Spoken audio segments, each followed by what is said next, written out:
আসসালামু আলাইকুম ওয়া রাহমাতুল্লাহ। প্রিয় শিক্ষার্থীবৃন্দ, আমি আহমেদ রুবেল স্যার আছি আপনাদের সাথে ধারাবাহিক ভিডিও টিউটোরিয়াল প্রোগ্রাম অর্থাৎ আমার বই টাস্ক টু গেটে পেয়েছেন অ্যাকাউন্টিংয়ের একটি আংশিক শর্ট সাজেশন, যেখানে মাত্র 3টি অঙ্কের সমস্ত অধ্যায়ের আমরা বর্ণনা দেওয়ার চেষ্টা করেছি। আর শুধুমাত্র আর্থিক অবস্থার বিবরণীর জন্য আমরা রেখেছি 4টি অঙ্ক। আর 4টি অঙ্কের এখন আমরা আছি লেভেল 3-তে। 3 এই পর্বে আমরা আলোচনা করব আর সমন্বয়ের শেষের অংশটুকু। এর আগে আমরা যা প্রথমত রেয়ামি আলোচনা করছি, তারপরে উপরে থেকে একটি একটি করে সমন্বয় বিভিন্ন ভিডিওর মাধ্যমে দেখার চেষ্টা করেছি। এবার আমরা যেটা আলোচনা করব সমন্বয় 7 থেকে। তো প্রিয় শিক্ষার্থী, সে পর্যন্ত বলি যারা নতুন আসছেন আমাদের চ্যানেলে অবশ্যই সাবস্ক্রাইব করুন। আর যদি সাবস্ক্রাইব করার সাথে সাথে একটু বেল আইকন উঠে এসে ভেসে উঠে, তাই সেটাকেও আপনি অন করে রাখুন, কারণ এখন থেকে নিয়মিত প্রতিদিন ভিডিও যাবে এবং ইনশাআল্লাহ আল্লাহ যদি আমাকে সুস্থ রাখে অসংখ্য ভিডিও পাবেন। দোয়া রাখবেন আমার জন্য ইনশাআল্লাহ। তো এখন শুরু করা যাক। সমন্বয় 7-এ বলা হয়েছে শেয়ার অধিহার দ্বারা সুনাম অবলোপন করতে হবে। আমি আবার বলছি, শেয়ার অধিহার দ্বারা সুনাম অবলোপন করতে হবে। যদি সুনাম সম্পূর্ণরূপে অবলোপন না হয় তবে চলতি বছরের মুনাফা দ্বারা অবলোপন করতে হবে। মনে রাখবেন, এই অধ্যায়ের উপরে আমার যে প্লেলিস্টে অসংখ্য ভিডিও আছে, প্রায় 25 থেকে 30টা, সেগুলো দেখে আসবেন, তাহলে আরও ক্লিয়ার হবে। তারপরে বই দিচ্ছি, যারা আগে থাকতে জ্ঞান রাখেন তারা কিন্তু এই ভিডিও থেকে ক্লিয়ার হয়ে যাবেন ইনশাআল্লাহ। এখন আলোচনা করে আসলে শেয়ার অধিহার দ্বারা সুনাম অবলোপন করতে হবে। তাহলে এইরকম যদি কিছু দেখেন যে একটি দ্বারা আরেকটিকে অবলোপন করতে হবে, তাহলে আমরা কিভাবে করব? আগে আমরা একটু উত্তরপত্রে যাই, তাহলে এখান থেকে দেখাইয়া ভালো বুঝবেন।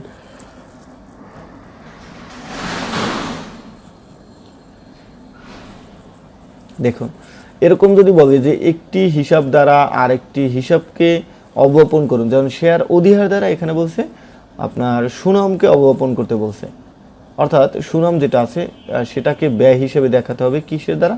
শেয়ার অধিহার দ্বারা। তাহলে এখন দেখি আমাদের সুনাম আছে কত? সুনাম আসে 70,000 আর শেয়ার অধিহার আছে কত? দুইটা দেখতে হবে, যারে দিয়ে যারে কি করতে হবে ওটা দেখতে হবে। তা দেখেন, অধিহার আছে 50,000, তাই ছোটকে অধিহার ছোট, তাই অধিহার যাবে ভেনিশ হয়ে। আমি আবার বলছি, যে ছোট থাকবে সে ভেনিশ হয়ে যাবে, যে বড় থাকবে সে থেকে যাবে। তাহলে যেহেতু অধিহার 50,000 আর সুনাম ছিল 70,000, তাহলে অধিহার ভেনিশ হয়ে যাবে, মানে অধিহারের কোনো এন্ট্রি বসবে না, অধিহার একদম খালি হয়ে যাবে। তাহলে দেখেন, যখন আপনারা এরকম কথা বলবো, তাহলে অধিহারকে ভেনিশ করার জন্য নিচে দেখব, কারণ সুনাম থেকেই অধিহারটা ভেনিশ হবে। আবার সুনামের জায়গায় দেবো অধিহার, অধিহারের জায়গায় দেবো সুনাম। জাস্ট আমি আবারও বলে দিচ্ছি, যখন এরকম বলবে যে একটি হিসাব দ্বারা আরেকটিকে অবলোপন করো, তখন যখন অধিহারের জায়গায় বিয়োগ দিবেন তখন দেখবেন সুনামের অবলোপন, আর যখন সুনামের জায়গায় বিয়োগ দিবেন তখন দেখবেন শেয়ার অধিহারের অবলোপন। এভাবে আমি আবার বলে দিচ্ছি, শেয়ার অধিহার দ্বারা অবলোপন। একটু দেখিয়ে দিচ্ছি যাতে আপনাদের ক্লিয়ার হয়। শেয়ার অধিহার দ্বারা অবলোপন, ঠিক আছে? তাই একটু দেখিয়ে দেবো কীভাবে করবেন আপনারা। আমি আগেই বলছি, সুনাম ছিল 70,000 আর শেয়ার অধিহার হচ্ছে 50,000। তাই 50,000 যখন ভেনিশ করবো তখন লিখবো মাইনাস সুনামের অবলোপন 50,000। তাহলে দেন 50-50 বিয়োগ, এখানে খালি। আবার তাহলে আমাদের শেয়ার অধিহার ছিল কত? 50,000। এই 50,000 নিব আবার আমরা সুনামের জায়গায়, যেখানে সুনাম আছে। সুনাম কই? এই যে খুঁজে খুঁজে পাচ্ছি, এখনই পেয়ে যাবেন। এই যে পেয়েছি, দেখেন সুনাম আছে 70,000 টাকা। তাই 70,000 টাকা থেকে আমরা শেয়ার অধিহার দ্বারা অবলোপন করছি 50,000। এখনও তো 20,000 টাকা আছে, 20,000 টাকা নিচে বসিয়ে দিছি। এখন আমাদের হিসাবটাই কি বলছিল? দেখেন, আমাদের সমন্বয় বলছে যদি একদম সুনাম অবলোপন না হয়, এখানে কিন্তু শর্ত দিয়ে দিছে, যদি সুনাম সম্পূর্ণরূপে অবলোপন না হয়, যদি সুনাম সম্পূর্ণরূপে অবলোপন না হয়, তাই চলতি বছরের মুনাফা দ্বারা অবলোপন করতে হবে, মানে সুনামরেও রাখা যাবে না। যদি এই কথাটি না থাকতো তাহলে কিন্তু এই পর্যন্তই আমাদের ছিল, কিন্তু যেহেতু বলে দিছে সুনাম যদি সম্পূর্ণরূপে অবলোপন না হয় তবে চলতি সম্পদ দ্বারা অবলোপন করতে হবে, চলতি মুনাফা দ্বারা। তাহলে মানে বোঝা যাচ্ছে সুনামরেও রাখা যাবে না, সুনামরেও ভেনিশ করে দিতে হবে। তা ভেনিশ কীভাবে করবো দেখি। সুনামের আর বাকি আছে কতটুকু, অতটুকু শেষ করে দিব, আর সেটা হবে চলতি বছরে মুনাফা দ্বারা অবলোপন মাইনাস চলতি বছরে মুনাফা দ্বারা অবলোপন 20,000। তাহলে সুনামও খালি, অধিহারও খালি। এখন এই যে চলতি বছরে মুনাফা দ্বারা অবলোপন করবেন, সেটা আবার আমাকেও নিতে হবে। আমাদের যে এই যে দেখতে পাচ্ছেন, এই যে পাচ্ছেন এই যে সুনামের অবলোপন, দেখছেন যেখানে আমাদের এই যে 20,000 টাকা আসছে, কারণটা কি? সুনামের অবমূল্যায়ন কোথা থেকে আসছো? কারণ সুনাম কিন্তু 20,000 টাকা ছিল, কিন্তু বই দিছে না, চলতি বছরে মুনাফা যেটা হতো তা থেকে কমিয়ে দাও, প্রয়োজনের মুনাফা কম নেব, তারপর সুনামের অবমূল্যায়ন দেখিয়ে দাও। অর্থাৎ এই 20,000 টাকা কিন্তু এখানে বেশি হইতো। এখানে যে নিট মুনাফাটা বা ক্ষতিটা হয়, যে মুনাফা 17,800 টাকা হয়েছে, এটা কিন্তু বেড়ে হয়ে যেত কত? 37,800 টাকা। কেন হয় নাই? কারণ বলে দিয়েছে যে সুনামের মোট মুনাফাকে কমিয়ে দাও কিসের দ্বারা? সুনামের যে অবপন আছে সেটি দ্বারা। এই জন্য আমরা এখানে সুনামের অবপন রেখে দিয়েছি 20,000, তার মানে এখান থেকে এটা কমে যাবে, মানে বিয়োগ হয়ে যাচ্ছে না, আমরা জানি তো উপরে থেকে এটা বিয়োগ হয়। অর্থাৎ এখন আমি আবার একটু কনসেপ্টটা ক্লিয়ার করছি। যদি এরকম থাকে একটি দ্বারা আরেকটিকে অবপন করো, তাহলে মনে রাখবেন যে যেটা বড়রে ছোট দ্বারা প্রথমত অবপন করবেন। এরপর যদি এভাবে কথা থাকে, যেমন আমাদের এখানে অধিহার ছিল 50, সুনাম ছিল 70, যখন সুনাম রে আমরা শেয়ার অধিহার দ্বারা অবলোপন করছি তখন সুনাম আরও 20,000 টাকা ছিল, কিন্তু বলে দিয়েছি যদি সুনাম সম্পূর্ণরূপে অবলোপন না হয় তবে চলতি মুনাফা দ্বারা, তখন আপনারা এটা যে আমি দেখিয়ে দিলাম ওই ব্যয় পাশে বসিয়ে দেবেন, চলতি সুনামের অবলোপন নামে বসিয়ে দেবেন। এই ছিল 7 নম্বরের সমন্বয়। এরপর আমরা আলোচনা করব 8 নম্বর নিয়ে। বলছে 20,000 টাকার বিমা নিঃশেষিত বা উত্তীর্ণ হয়েছে। এই বিষয়গুলো কিন্তু অনেক ইম্পর্টেন্ট এবং অনেক নাকি আপনাদের কাছে জটিল মনে হয়। তো দেখি আসলে কি বিষয়টি নিয়ে আলোচনা করছে। তো এরকম যদি কিছু থাকে তাহলে আপনাকে আগে বিমার কাছে দৌড়াতে হবে, যে বিমা কি আছে দেখি। হ্যাঁ, খুঁজে পেয়েছি অগ্রিম বিমা 3,000 টাকা। দেখেন এখানে বলা আছে অগ্রিম বিমা 3,000 টাকা, তাহলে অগ্রিম বিমা সম্পদ। ক্লিয়ার আমার কথাটা? কোনো খরচ যদি অগ্রিম করে সেটা সম্পদ, এটা আমরা সম্পদ পাশে নিয়ে নিব। যেহেতু বলছে যে আমরা একটু এন্ট্রিটা দেখে নিই তাহলে ক্লিয়ার হবে। 2,000 টাকা বিমা উত্তীর্ণ হয়েছে, তাই একটু আমরা সমাধান দেখে যদি করি তাহলে আপনাদের আমি বুঝাইতে যখন বুঝাবো তখন আপনারা ক্লিয়ারলি তাড়াতাড়ি বুঝে যাবেন।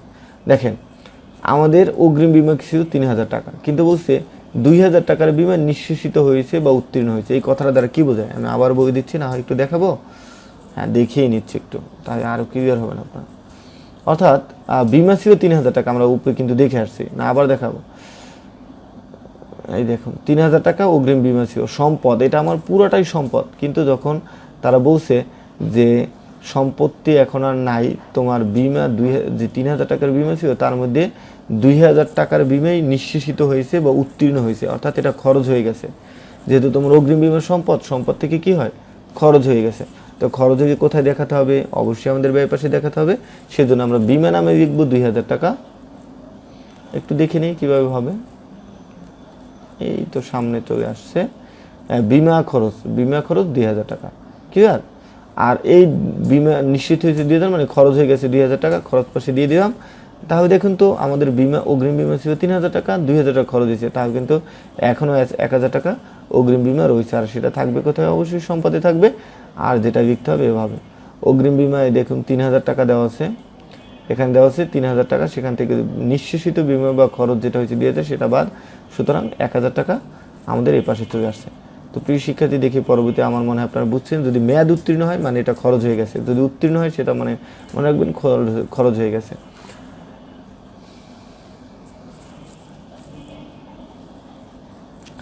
আসবাবপত্রের ক্রয় মূল্যের উপরে 10% অবচয় ধরতে হবে। প্রিয় শিক্ষার্থীবৃন্দ, এখন একটি নতুন এন্ট্রি আসছে, আসবাবপত্র ক্রয় মূল্যের উপরে 10% অবচয় ধরতে হবে। তো এখানে কিন্তু যেটা আমাদের বলা আছে সেটা হচ্ছে, দেখেন আপনারা এখানে একটি আসবাবপত্রের অবচয় দেওয়া আছে 50,000 টাকা। আসবাবপত্র আছে 50,000 টাকা, আর পুঞ্জীবিত অবচয় আছে 10,000 টাকা। তা আমরা জানি যদি কোনো হিসেবের মধ্যে পুঞ্জীবিত অবচয় থাকে, আবার দেখিয়ে দিচ্ছি, পুঞ্জীবিত অবচয় থাকে এটা একবারই যাবে, অর্থাৎ নতুন অবচয়ের সাথে যোগ হয়ে সম্পত্তির থেকে বাদ যাবে। আর খরচ পাশে যাবে নতুন অবচয়, নট পুঞ্জীবিত অবচয়। এই পুঞ্জীবিত অবচয় কখনোই কিন্তু আমাদের ব্যয় পাশে যাবে না, এখানে কখনোই যাবে না, জাস্ট এটা নতুন অবচয়ের সাথে যোগ হয়ে সম্পত্তি থেকে বাদ যাবে। তো দেখি একটু কিভাবে হয়েছে, সমাধান দেখে আপনার ভালো বুঝবেন যে কিভাবে করা হয়েছে। দেখেন ওইটা হচ্ছে ব্যয় পাশে,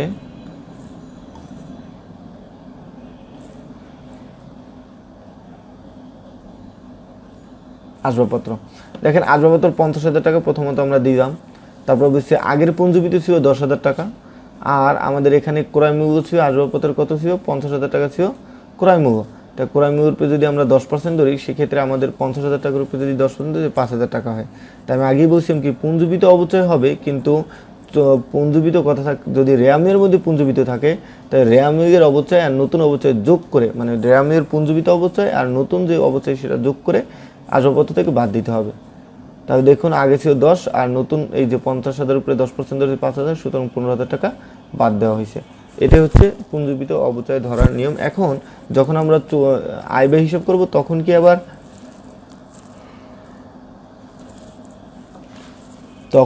15,000 বাদ দিব না, কারণ আমি বলছি এখানে কিন্তু 10,000 টাকার অবচয় আমাদের আগের বছরে ছিল পুঞ্জীবিত, সেটা কিন্তু নেওয়া চলতি বছরে খরচ দেখানো যাবে না। তো সেক্ষেত্রে আমরা এখানে অবচয় যখন লিখব, একটু দেখিয়ে দিচ্ছি আপনাদের। আসবাবপত্র, এই যে দেখুন 5,000 টাকা আসবাবপত্র, 5,000 টাকার অবচয় 5,000 টাকা ক্লিয়ার। অর্থাৎ নতুনটা দেখাবো বছরে, নতুন বছরে, আর পুরাতনটা সেটা শুধুমাত্র যোগ করে সম্পত্তি থেকে বাদ দিয়ে দেবো। তো এই ছিল আমাদের এই সমন্বয়ের সমস্যা। এরপর দেখি আর কি আছে, এখনও 2-3টি আছে ইনশাল্লাহ। আচ্ছা প্রিয় শিক্ষার্থী, এটা নিয়ে আপনারা আমাকে অনেক কোশ্চেন করছেন যে ভাইয়া এই জিনিসটা বুঝি না। তো আচ্ছা দেখি আজকে আপনাদের সুন্দর করে বোঝাতে পারি কিনা। এখানে বলা আছে দেখেন ইজারা সম্পত্তি, এখানে দেখতে পাচ্ছি ইজারা সম্পত্তি বলা আছে 10 বছরের জন্য, কিন্তু কোনো টাকা দেওয়া নেই, দেখছেন? কিন্তু না, টাকা না থাকে কি হবে, উপরে কিন্তু অবশ্যই দেওয়া আছে, একটু খুঁজে বের করতে হবে আমাদের। ইজারা সম্পত্তি দেখেন, ইজারা সম্পত্তি দেওয়া আছে কত 38,000 টাকা। মনে করেন এই যে একটা সম্পত্তি আপনি ইজারা নিয়েছেন 38,000 টাকা, এই 38,000 টাকা নিয়ে আপনি 10 বছর এটাকে ব্যবহার করতে পারবেন, এটাই বলে দিচ্ছি ইজারা সম্পত্তি 10 বছরের জন্য। আর একটু লক্ষ্য রাখবেন এই তারিখটার দিকে, দেখেন এটা 2012 সালের 7 মাস থেকে শুরু হয়েছে কিন্তু, তাই না? তাই আমরা একটু সমাধানটা থেকে ক্লিয়ার হব, যে আপনারা তাহলে ভালো বুঝবেন। এই তো চলে যাচ্ছে ইজারা সম্পত্তি কোথায় গেল? ইজারা সম্পত্তি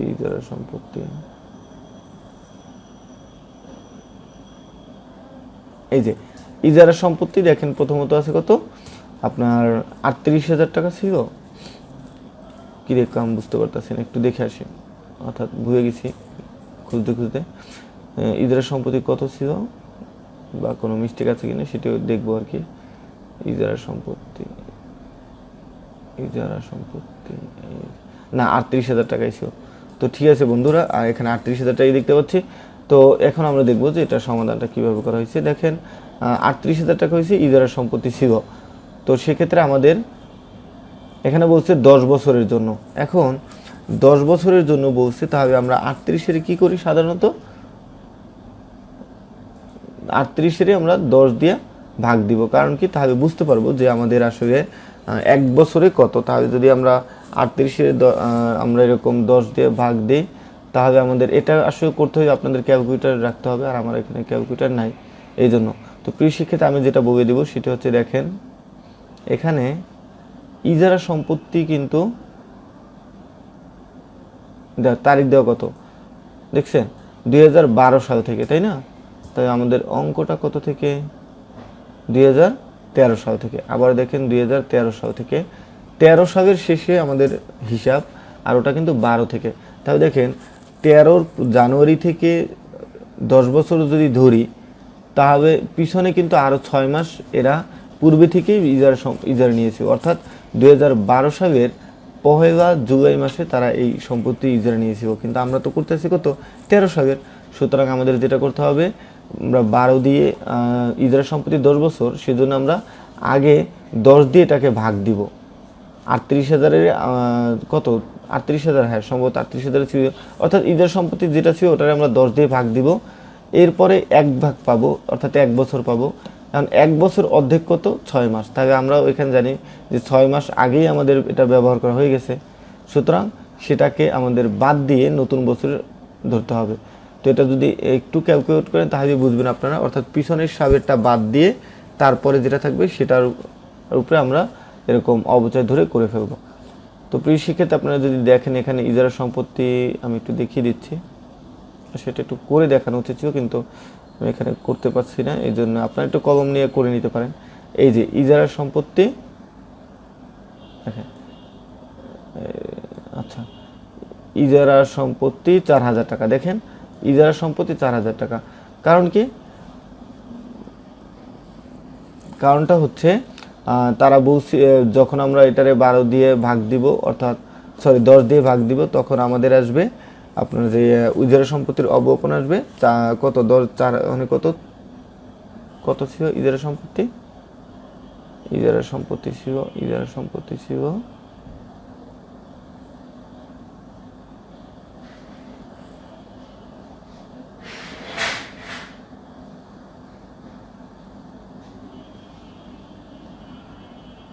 38,000 টাকা।